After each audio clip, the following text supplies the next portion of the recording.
Comment savoir si je plais à un homme? Alors là, on a une question vraiment fréquente. Pourquoi est-ce que autant de femmes posent cette question au moteur de recherche? Parce que les signes d'intérêt d'un homme et d'une femme d'ailleurs, les hommes aussi cherchent est-ce que je plais à cette femme. En fait, les signes d'intérêt ne sont pas toujours clairs. Il y a des hommes qui sont plus discrets que d'autres. Et on a tous une peur du rejet, une peur de l'échec, une peur de ne pas être aimé, qui vient un peu vraiment brouiller notre perception. De plus, il y a certaines femmes à qui la vie a appris en fait à douter d'elles-mêmes. Est-ce que je suis assez bien ou pas? Est-ce que je vais y arriver ou pas? Est-ce que je mérite ou pas?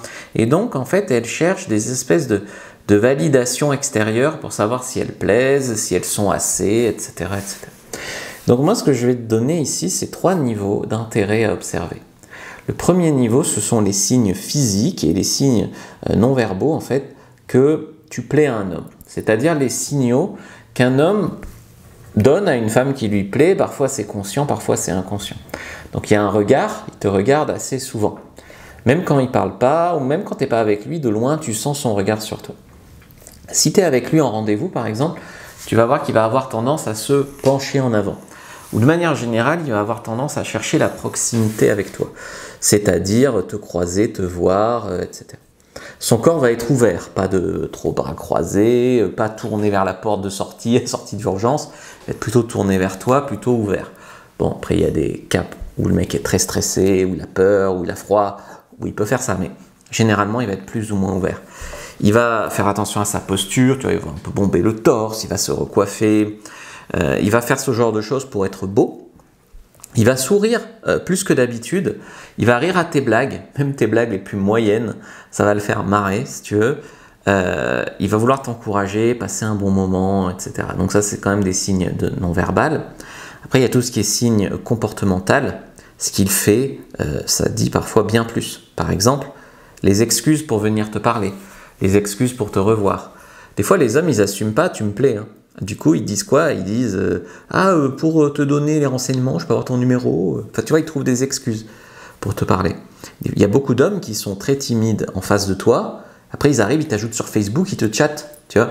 Mais ça, c'est quand même du signe d'intérêt. Ils s'intéressent à votre vie. Donc, vraiment, pas juste par politesse. Il veut savoir si tu as quelqu'un, il veut savoir quels étaient tes rêves de petite fille. Il s'intéresse vraiment à toi. Pas juste de surface, par politesse, tu vois. Il se souvient de petits détails. Vous avez évoqué des petits détails, je sais pas, ton groupe de musique préféré, il s'en souvient. Il s'en souvient. Et au moment de te faire un petit cadeau, par exemple, tu vois qu'il t'a vraiment écouté. Il initie le contact régulièrement. Petits appels, petits messages, petits textos, t'ajoute sur les réseaux sociaux, etc., etc. Il like tes stories. Il te valorise aussi, te donne confiance en toi. Tu vas y arriver, t'es la meilleure, t'es belle. Il te complimente subtilement. En fait, il te fait sentir choisi, te fait sentir unique, spécial, etc. Donc ça, c'est quand un homme, tu lui plais, ou même il est amoureux de toi, il t'encourage, te soutient. Sauf si tu es sur un manipulateur qui te rabaisse et tout. Mais bon. Alors, les signes émotionnels maintenant. Ça, c'est plus profond. C'est parfois plus lent à se manifester. Mais il est vraiment à l'écoute en profondeur. Il est là pour écouter tes soucis. Il est attentif à tout ce que tu ressens. Il veut que tu te sentes bien. Il va être protecteur. Donner sa veste s'il fait froid. Marcher côté voiture sur le trottoir, etc. S'il y a des pavés, il va essayer de t'éviter les pavés si tu es en talons. Il va parler au futur avec toi. Il va t'inclure dans le futur. On fera ça, nous ferons ça plus tard. On appellera nos enfants comme ça. Il va montrer de la vulnérabilité, tu vois. Il va s'ouvrir à toi. Il va te parler de son passé, de ce qu'il a fait souffrir, de ses doutes. Il va s'ouvrir, vraiment. Il va chercher à te protéger, à te rassurer, à te faire sentir en sécurité. Voilà. Alors, on a vu là des signes d'intérêt. Je sais que parfois vous pouvez même douter lorsqu'il y a des signes d'intérêt. Mais si on parlait un petit peu des signes de désintérêt, c'est-à-dire les signes qu'il n'est pas intéressé. Parce que tu as tout ce qui est signe d'intérêt à évaluer dans un contexte. Plusieurs signes d'intérêt égale intérêt. Pas juste un signe pris au hasard. C'est à évaluer dans un contexte.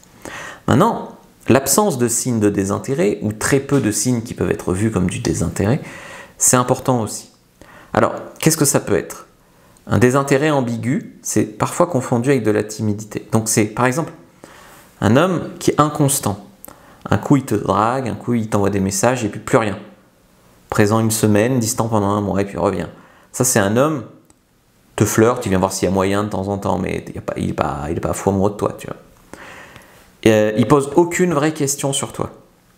À la limite, il te parle de sexe, tes positions préférées, mais c'est tout. Il est disponible, mais seulement quand lui le décide. Genre le vendredi soir, on se voit à 22h chez toi. C'est tout. C'est tout ce qu'il est prêt à faire comme effort pour toi. C'est un intérêt limité, c'est un intérêt de surface. Il parle surtout de lui. Donc il n'essaye pas de créer un lien émotionnel avec toi, de mieux te connaître, etc. Il parle de lui, il se vante, voilà, il fait le coq. Il fait aucun effort de relance ou d'investissement dans l'échange. S'il vient te voir, il apporte juste sa queue. Il vient pas avec un petit cadeau, avec un petit truc à manger, avec un petit verre de vin, assez impoli, assez juste je viens pour prendre, tu vois. Alors, bon, tous ces signes-là, c'est vraiment méfie-toi de lui. Mais tu vas voir que parfois, tu as des signes d'intérêt et tu doutes quand même. Alors, pourquoi tu peux douter alors que tu as des signes d'intérêt et que tu n'as pas ces comportements voilà, que je t'ai décrits relativement de désintérêt? Déjà, il y a des peurs passées. Tu as vécu des déceptions, tu as vécu des trahisons avec des hommes et du coup, tu deviens méfiante. Ou alors, tu as été conditionné à chercher la validation des hommes plutôt que de recevoir l'évidence. Donc des fois, tu te fais des films alors qu'un homme n'est pas spécialement intéressé, tu décortiques des trucs au hasard, et parfois quand tu as vraiment des signes évidents qu'un homme est intéressé, là tu es un peu trop timide pour accepter de le voir et tu veux toujours plus de signes d'intérêt. Certains hommes parfois sont maladroits ou évitent de trop montrer parce qu'ils ne pensent pas qu'ils ont leur chance avec toi, etc. etc. Et parfois c'est toi-même qui ne sais pas ce que tu veux ou tu as vécu des choses qui font que tu es plus attiré par les histoires impossibles. Du coup, quand un mec est pas mal et qu'il est intéressé par toi, tu surcompliques tout. Quand un mec est pas mal et qu'il n'est pas intéressé par toi, là, tu te jettes dessus. Tu vois, ou quand un mec est intéressé par toi mais qu'il ne te plaît pas trop, là, tu te plains que tu attires que les hommes qui ne te plaisent pas. Tu vois, ça, c'est aussi que toi, tu n'es pas tout à fait prête à vivre une belle histoire.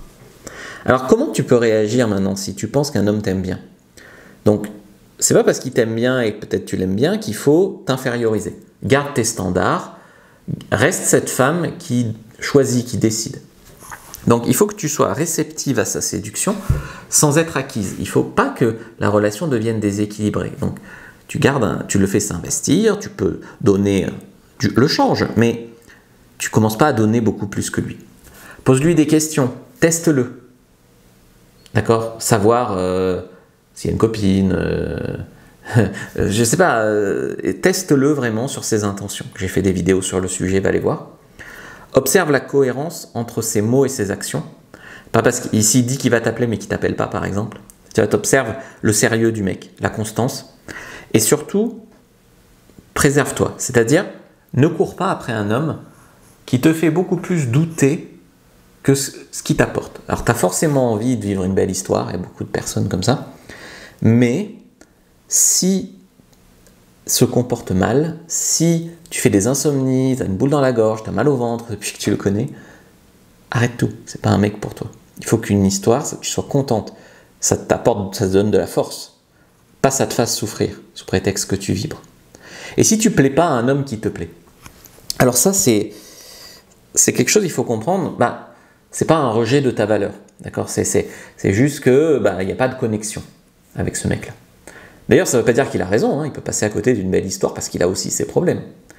Donc l'objectif, c'est vraiment pas de plaire à tout le monde, c'est de plaire et de se lancer dans une histoire avec quelqu'un qui va voir ton vrai potentiel. C'est pas d'essayer de convaincre quelqu'un qui s'en fout. Et aussi savoir reconnaître le désintérêt, c'est gagner du temps, de la paix intérieure. Il y a beaucoup de femmes qui comprennent pas qu'un homme puisse ne pas être intéressé au moins pour coucher avec elle. Mais ne pas accepter le non, tu vois. Et c'est dommage, parce que tu arriveras peut-être à coucher avec lui en l'allumant, mais ça va te donner des faux indices, parce qu'il s'en fichera toujours. Donc quand un homme est vraiment intéressé, tu vas le sentir. Et surtout, un des signaux, c'est que tu ne vas pas te poser cette question en boucle, avec toujours le besoin d'être rassuré. L'amour sain ne laisse pas de place à une confusion prolongée. On va peut-être finir là-dessus. Maintenant, si tu veux prendre ta fiche sur tous les signes qu'un homme est amoureux de toi, qu'un homme est intéressé par toi, clique sur le lien dans la description de la vidéo, lien en commentaire épinglé. prends-la et puis regarde une autre vidéo avant de partir.